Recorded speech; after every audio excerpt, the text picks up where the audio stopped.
Hello, welcome back to EMC on the record.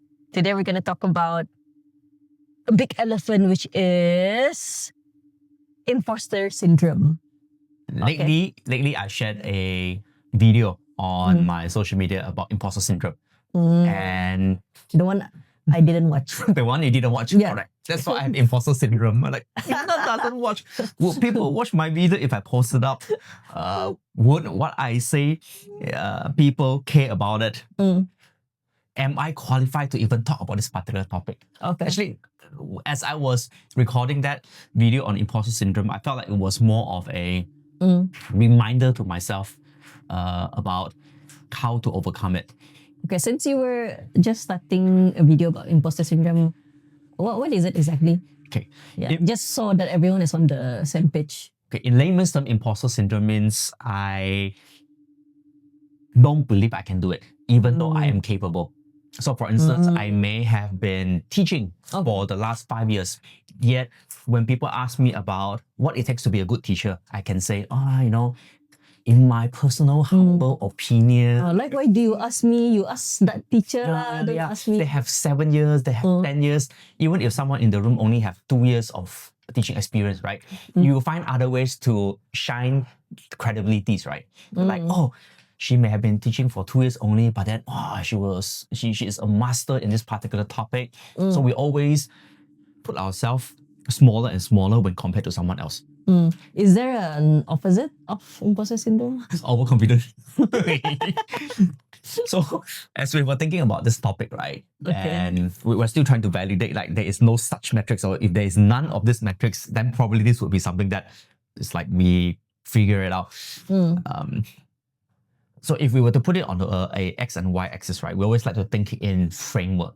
The X axis is high competence and low competence, which means I'm capable of doing things, I'm not capable of doing it. Yep. Then top and bottom, right? Top is like I have high self-belief, and bottom I have low self-belief. Yep. So when I am highly competent and I have high self-belief, this is the part where it's called an unconfident. I know I've been teaching for 5 years. I have delivered good results and I believe I can do it. So I earn the right to And be there is confident. also evidence that you have done it. There's evidence, correct. I think evidence is very important because a lot of time we claim that we have done certain things, but we don't have the evidence to support it. So this is high competence, high self-belief. So this is where we say you have earned your confidence. But what if I have high competence, but I have low self-belief? I've done it for 5 years, I've done it for 10 years already, but my self-belief is still very low. This is called imposter syndrome. Yep. Right. I think that it pretty much sums it Right. more clearly. Yeah. It's not that you I cannot can do it, but I don't believe I can do it. Correct. Okay. Or I can do it, but I believe there are other people who can do a better job than me. Right. Okay. So this is on this side where it is high competence. So if you move across to low competence, which means I can't do it. Yeah. But I have high confidence. Like, I can't do it, but I'm pretty sure I can do it. So when low competence meet high confidence, that's what we call overconfidence. Overconfidence. It's like, can you do it? Yes, I can. Are you sure? Sure. How? Don't know. Is that a bad thing? I would say sometimes we can see it as optimism. Yes, exactly. Optimism, right? Yeah. I can't do it, but I believe I can do it. Yeah. But over-optimism is quite dangerous. A conservative optimism, or a more preserved optimism, or a more cautious optimism. Realistic optimism. Obviously, I don't think realistic and optimism will come together, but more reserved, right? I'm optimistic we can get it done. I'm not sure how yet, but we're going to figure it out. I think that is a very nice way to put into it. So let's say we wanted to start a podcast. I don't have competence. I've never recorded a podcast before. So competence-wise, none. Yeah. But I have high self-belief that I can deliver, I can speak because I've done public speaking before. Yeah. Right? So in that case, I can be very cautiously optimistic about how this project could turn out. Yep. But if I suddenly go in and say, okay, I don't need to consult anyone, I just need to go because I can solve all the problems and I can foresee all the technical issues about it, and I know how to upload it, I know how to edit it, which obviously I don't. So over an extended period amount of time where my lack of competence it's still there and I do not do anything about it, then this cautious optimism can Could become be very dangerous. very dangerous. Yeah. And if I recall back, overconfidence is a very interesting concept because we have a lot of visionaries out there who really make things happen only because they are overconfident. Like I have a lot of ideas, but because I'm very conservative or kind of realistic, I don't do it. But you have someone who, wow, I really want to make sure this concert happen. For example, okay, one of the recent documentary that I watched is called Fire Festival. It's a very famous festival in the America, and they wanted to be the grand of the grand. Okay. Right? They literally booked, if I'm not mistaken, book an island for this festival, and they promised for the best. Is it like an annual event or like a one-off event? It was a one and only event because of how overconfident. So they have never done it before. And this is the first time they're doing it. And they're pretty sure they can make it into one of a kind event. Yes. Okay. I'm not sure how much experience that they have. I don't really remember. Tapi in a sense, they make things happen because people believe in that. And somehow it kind of happened. It's just that because they are overconfident, things also get wrong. And when they get wrong, it went super fast. It's like just in the blink of an eye, suddenly it's just there, so wrong. And the impact after that was just so much more drastic than the result of having it. I think that's where we talk about extended period amount of time, right? So, Yeah. So if it's just only 1 week, I have high self-belief. I said, we can do it. Even though I don't have the competency, you may trust me because I may be charming enough to convince you to buy in, right?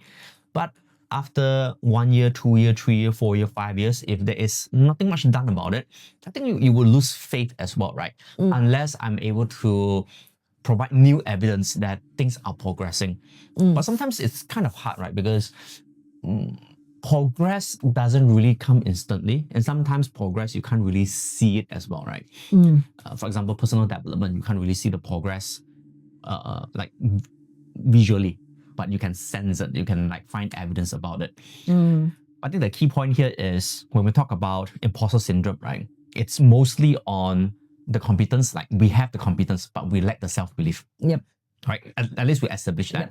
So how do we turn it around so that you have the competency and you also have higher self-belief? Okay. Before that, I think we're missing one more quadrant. This part, right? One more quadrant. The one not so important one. The not so important one. That one is low confidence and low self-belief, low competence. Low self-belief. Don't know how to do and don't have the confidence to do it. I think it's just basically, if you ask me, can I do it? No, I can't do it. Would you think that you would be able to give it a try? No, I don't think I can even give it a try. So very realistic. Or pessimist, right? Very low self-efficacy, right? It's like if I were to give you a task, you'd be saying, Alan, no, I don't think I can do this. Now, you wouldn't even want to try. And even when you try, very quickly you want to quit already. You know things will go wrong and you believe things will go wrong. I should say it that way. You believe things will go wrong. What would be situations where I think my self-efficacy is quite low? So for instance, if you ask me to bake, maybe I can say that I can be very confident because I understand numbers, I understand physics, I have a little bit background in chemistry from Form 5, right? Then I can say, I still have self-belief, I can make it. But 1 month, 2 months later, I can't still even bake a cake. Then I would probably turn from high self-belief to low self-belief already. Then even if you ask me to try again, I wouldn't. I wouldn't. What was that? Crochet.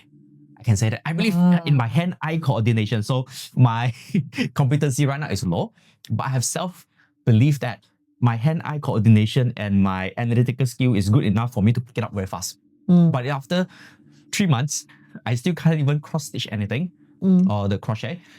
I will probably lose my self-belief, right? Then it's like low self-belief and low competence already. At that point in time, if you ask me to try anything that is about stitching, anything that is related to this activity, I wouldn't even try because before I start, I already give up. How about something simpler like height? About I know you're very scared of height. Uh-huh. Would that counts. Let's say your task is jumping off the parachute. I don't think it's competence anymore. It's all about courage already, right? Oh, that's true. Alright, Okay. It's not. Because it's not.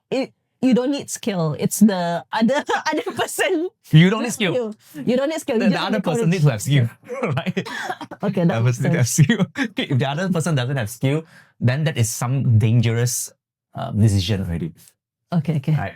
So back to the topic of imposter syndrome, right? I'm curious. After 5 years, 6 years in Epipeople, do you still experience imposter syndrome?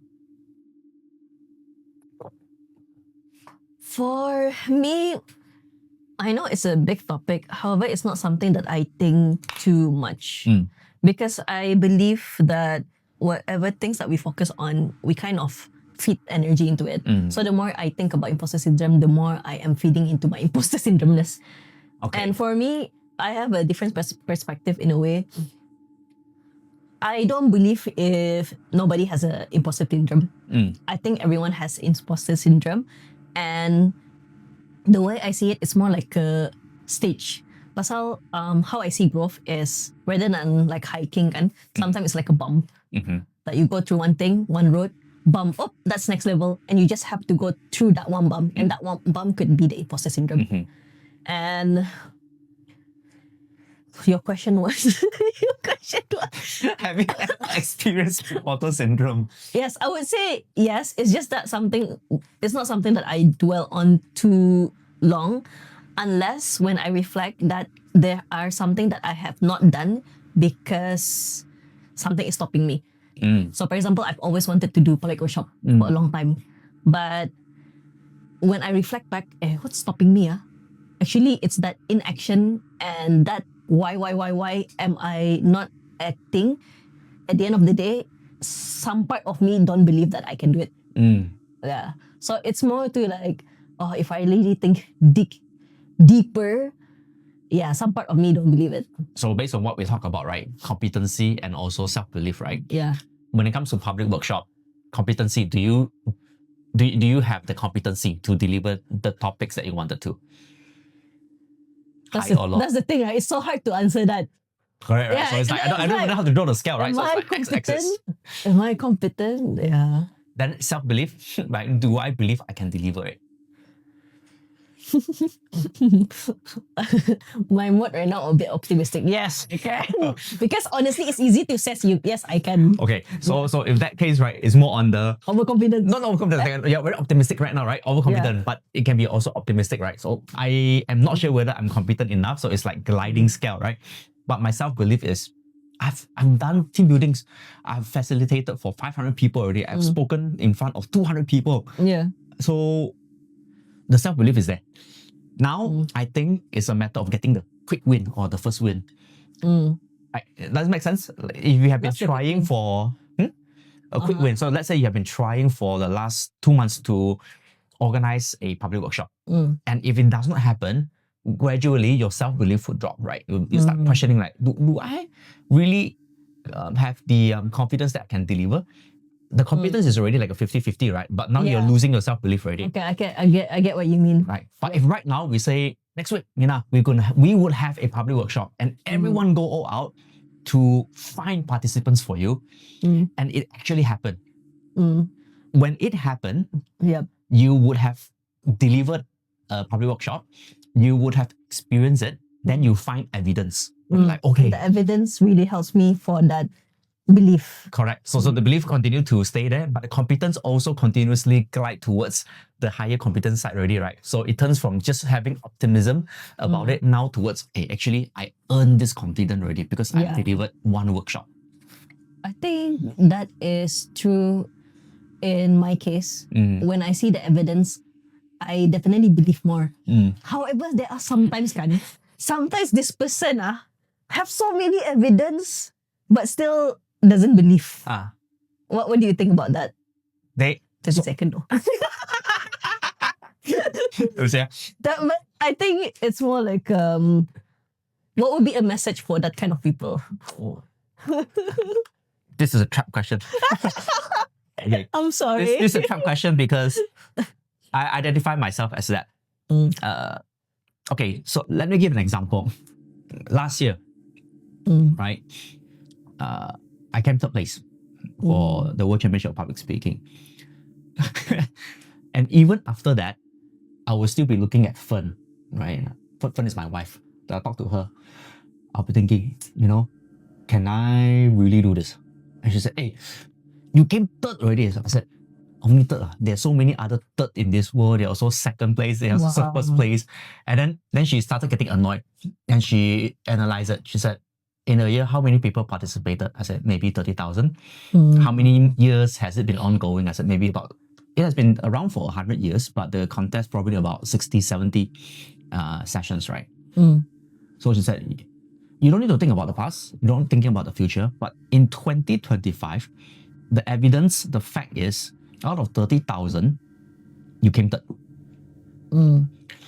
So you have to believe that all this while, at every stage, others must have seen something, or they must have believed what they saw that pushes you through.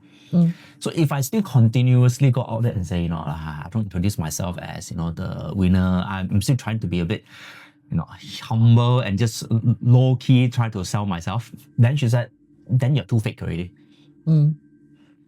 But it's easier said than done, because there's always a moment where you ask yourself, okay, what do I know? What do I know? But that's the thing, right?